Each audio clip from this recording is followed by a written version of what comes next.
Hi and welcome to this short video which is all about some new features that you will find in lists. So let's start off with the first new feature. The first new feature is that when you create a new list, you now get asked for the name of that list before you then move on to the creating of the filter and viewing your results. You cannot have any duplicate list names, and once you've created your list and clicked add, it will then check that, and that list is then set up and ready for you to start building. So that's feature number one. Next up is about organizing lists. So we had a fair bit of feedback over the years now about potentially having folder structures for lists so you could categorize them. But we've gone one better than that, which is to allow you to organize lists by tagging them. And tags for lists are in a specific tag category, as you can see on the screen there. Tags for organizing lists, it's called. And inside that category you can put tags that denote the ownership or the purpose of those lists. So things like Robin's lists, June's lists, individual giving, finance, any kind of ownership or meaning that you want to tag lists by. So how you do that in practice is once you've set all your tags up in that category, you then go to your lists and say, right, I'm going to tag this list with the meaning. So we can see on this one it's tagged with finance and individual giving, which means when someone filters their view of the lists for just the finance lists or just the individual giving lists, they'll see this list in their selection. So as we can see here on the far left hand side, someone's clicked on the lists navigation, and you get the display as you're seeing here. And in the list tags area where you've got those three blue tags saying Chloe, individual giving and Robin, that means it's going to be showing lists which are tagged with any of those tags. And you might further restrict the selection by ticking the checkboxes below as to what kind of lists you want to see. So we can see three lists on display there.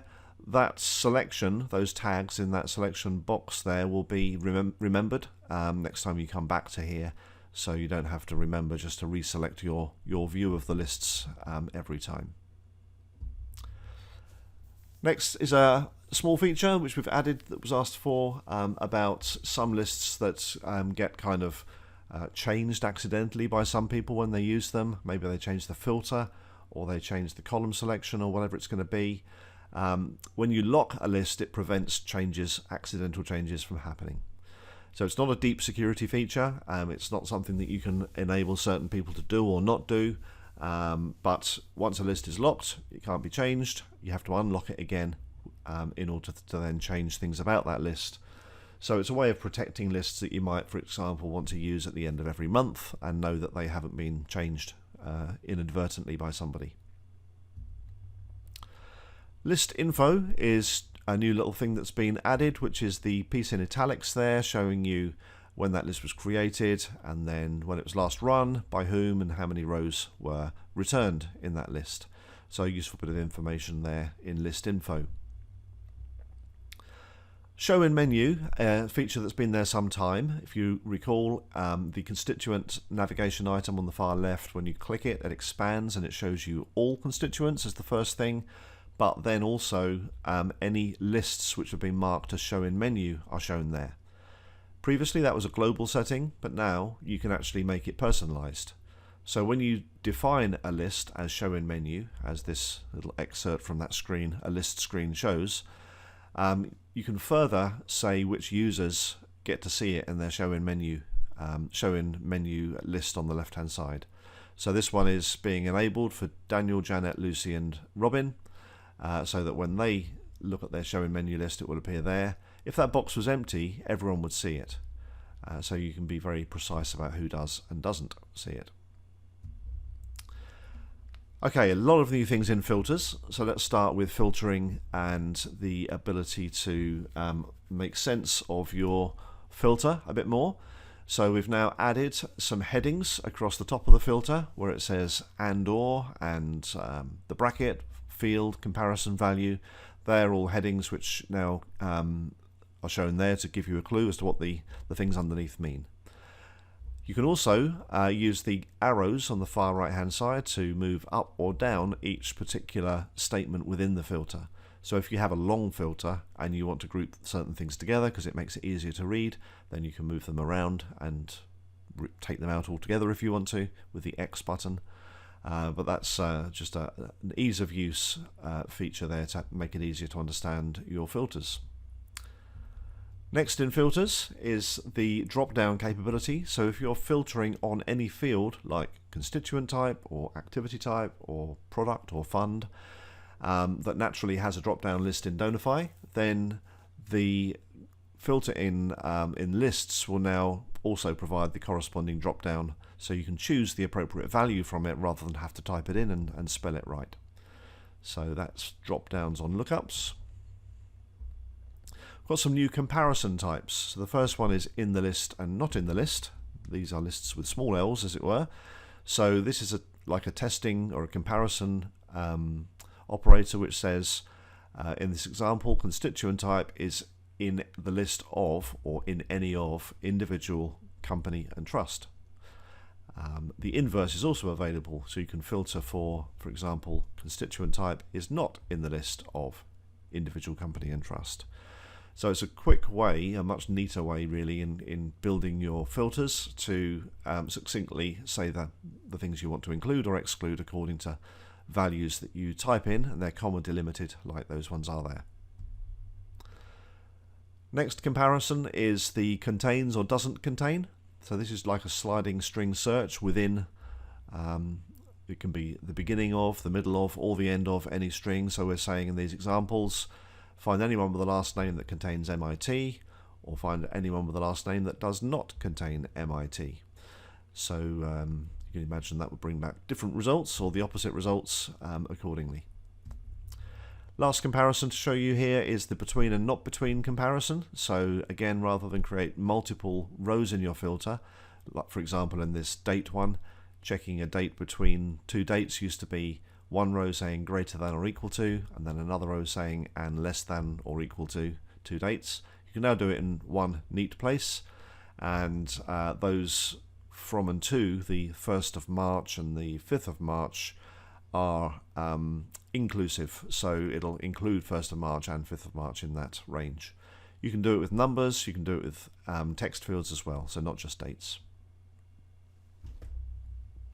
You can reorder your columns now on the output, so this is the lower half of the screen as it were when you're looking at a list, the results, and you can see on the right hand side there we're midway through dragging and dropping the personal email address in front of the town. So it's a drag and drop across, and then it will sit there in front of town, and you've then got the display looking how you want it to look. Transaction lists, this is really making slightly more sense and ease of use to the transaction list area. So in transaction lists, there's only really been one kind before called transaction list, and one of the things that sometimes people don't understand about it until you've come across it and understood it, and there's a knowledge base article to explain it, but transactions are true accounting kinds of transactions where you've got a plus and a minus, or a debit and a credit, or as we call them, a payment and an allocation. You can have multiple allocations. So for one transaction on someone's timeline, it can be represented in a transaction list as 3 rows, or 4 rows, or 5 rows, depending on the number of allocations. So this one is a transaction that's got its payment, and it's got 2 allocations split between donation and event registration fee. So when running a transaction list, you actually get 3 rows returned in the results of that list, each representing a different part of that transaction. So some people got confused by that. They were ending up getting double counting or more, because they're getting 2 rows and assuming there were 2 different transactions rather than 2 halves of the same coin.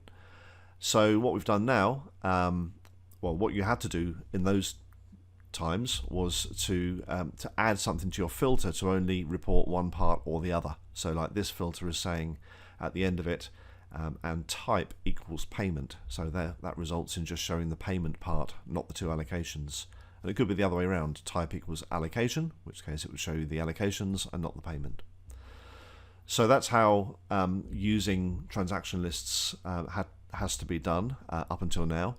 But now when adding a transaction list, you get this little sub menu. So you go add on the orange buttons at the top, scroll down, move your mouse down to transaction list, you get a sub menu of all transactions, allocation list and payment list.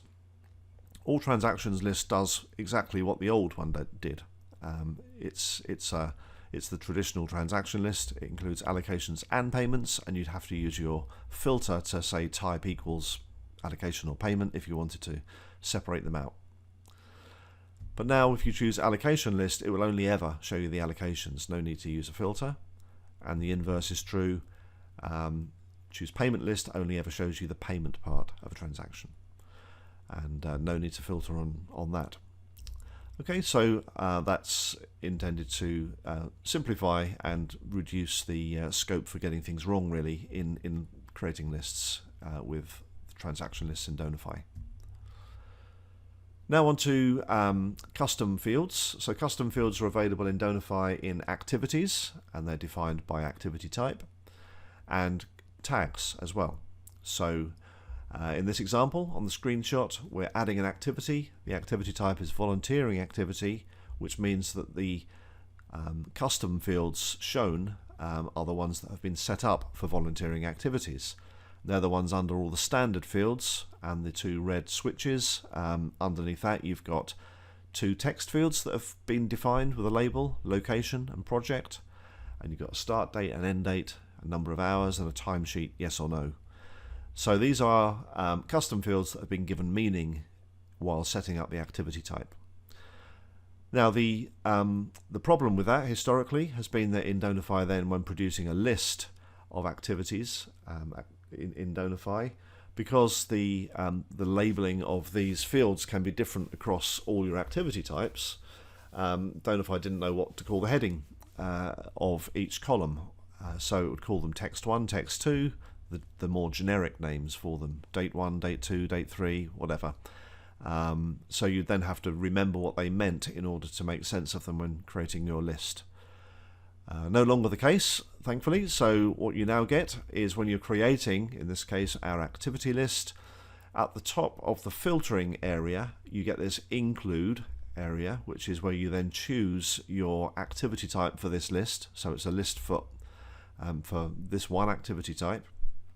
And then additional filters, like in this one, we've got project is back to the land. It's now showing me all of the activities, which are volunteering activities for that project, and the column headings you can see location, start date, end date, number of hours.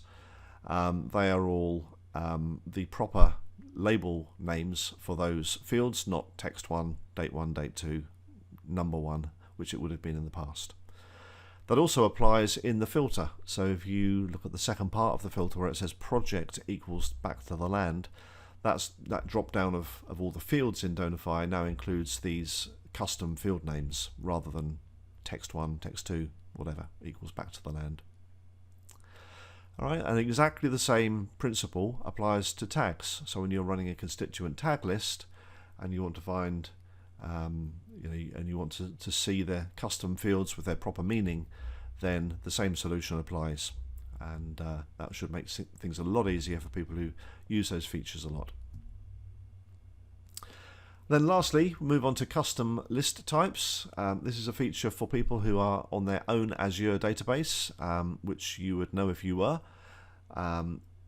Most clients use the shared infrastructure, so this feature isn't for them. But because some clients have their own dedicated Azure database, perhaps for reasons of size or scalability, then they have access to the backend SQL server, which is what you need in order to make use of this feature. So this feature is there because when creating lists in Donorfy, Donorfy gives you a finite number of list types, so constituent lists, activity lists, transaction lists, that kind of thing.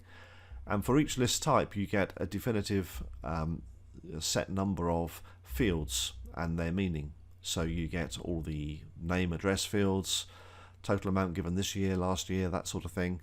And sometimes people want a bit more flexibility on which fields are shown and actually how they're calculated in the first place, what's inside them. So with this feature, you can do that. So you can create your own list types. So rather than use constituent list type when creating a constituent list, you might have, our constituent list or something like that, which gives you all the fields that you want in your organization. So there's 3 steps to doing it. One is to go into the backend SQL server in Azure and create an SQL view containing the columns that you need in that list type for filtering and display. And then you go into Donorfy and you create your custom list, which is adding a new custom list type and selecting the view that you created in the prior step. And then lastly, that's then done. That means it's available then to people who want to create a new list in Donorfy. The user can just select that list type. They won't even realize necessarily that it's a custom list type or a standard one, but it will be the list type that you want them to use and give them all the right fields and columns for filtering and display. So that's the final feature. I hope that was an informative run through them. Any questions, please contact support in the usual way, and I hope you enjoy using the features. Thank you.